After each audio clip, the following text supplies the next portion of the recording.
Kayla Henry, I am on the customer success team. I'm one of our managers. So I have been with FourKites, it'll be 6 years in April.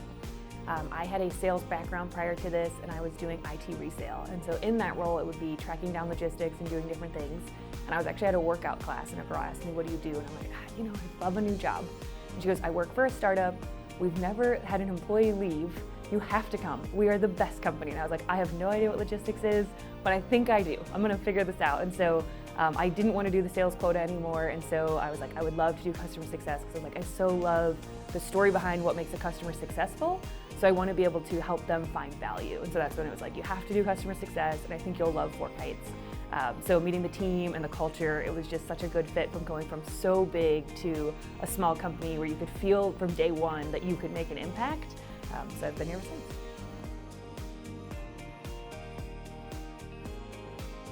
My biggest thing with FourKites is being able to problem solve for our customers.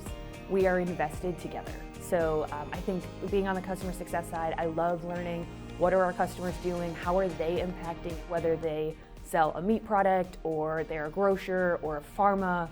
Everyone feels that they're making this huge impact within our world. And so I love as a FourKiter, we can learn what they're trying to do, really dig into their goals, their problems, and then figure out how can we actually solve those.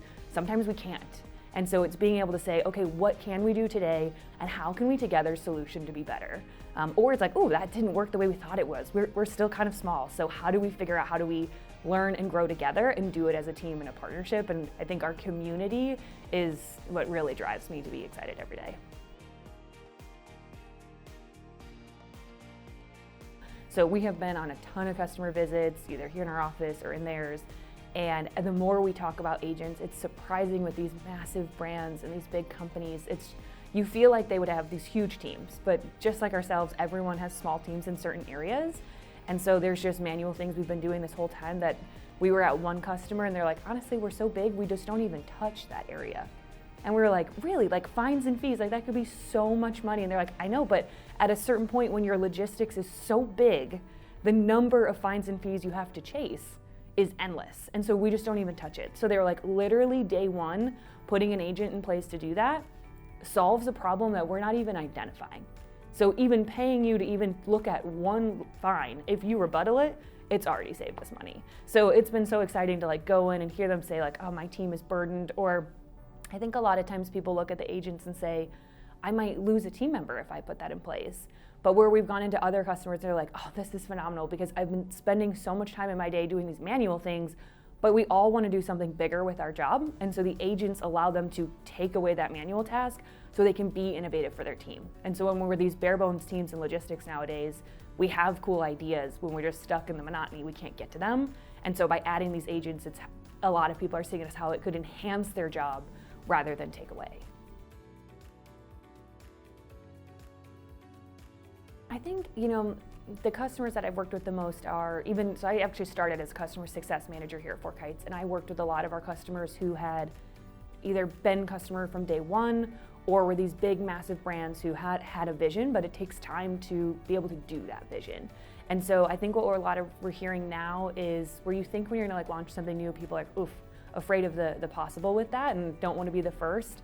But actually we're seeing the opposite. I think you're just hearing from our customers where it's like there is a gap and the industry needs to do something different. And so where real time was super innovative when it came out and it was forcing us to give them this data, we're now realizing it was great, but it needs to go beyond. And so adding in the ocean, the agents, the order intelligence, and really getting a full picture of not just when is my goods gonna arrive, but do I actually have what I need to be successful? Can I do it to my customers?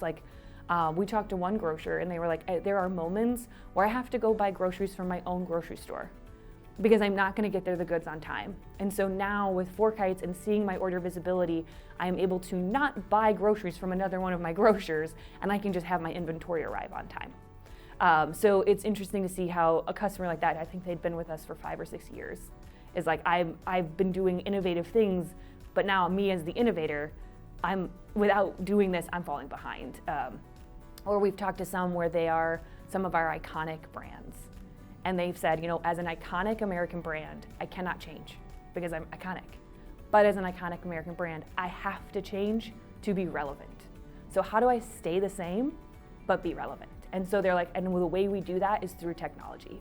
We become the bigger seller, we get the product there, because when it comes to my brand loyalty, it's not actually to the grocery store, it's to that brand. And so if they're not at that store, I'm just gonna go to the store across the street and I'm gonna look for that brand. So they're like, so what makes us iconic is, can we be everywhere so every shelf has it? So that way they can do the grocery loyalty versus brand, because I'm iconic and I'm sitting right there. So that's pretty cool.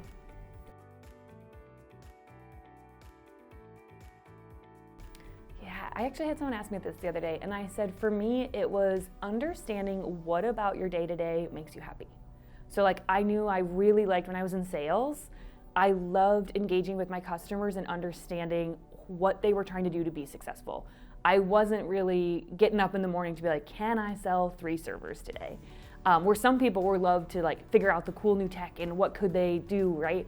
But for me, it was like, how am I gonna make this customer successful? What can I learn about them? I'm not, there's some people say, are you implementation or are you CS? And so I don't like the checklist side of the job. I like the fact that it never ends. You will never solve all their problems. You will never have all their goals achieved, because they're gonna constantly change. And so for some people where they're like, no, I need to check a box and I need to know that project is done, that brain is not for CS, where you need to have like the mentality of, I'm gonna solve something and break something and solve something. Like, that's kind of what keeps me going, is the evergreen of like, we don't go stale with our customers. There's always something more we could do, another team we could have achieved something with. So it's thinking about like, what makes you happy within your day-to-day and what do you like most. And I think if you're someone who likes to kind of solve a puzzle on behalf of somebody else and really learn about them, CS is totally for you.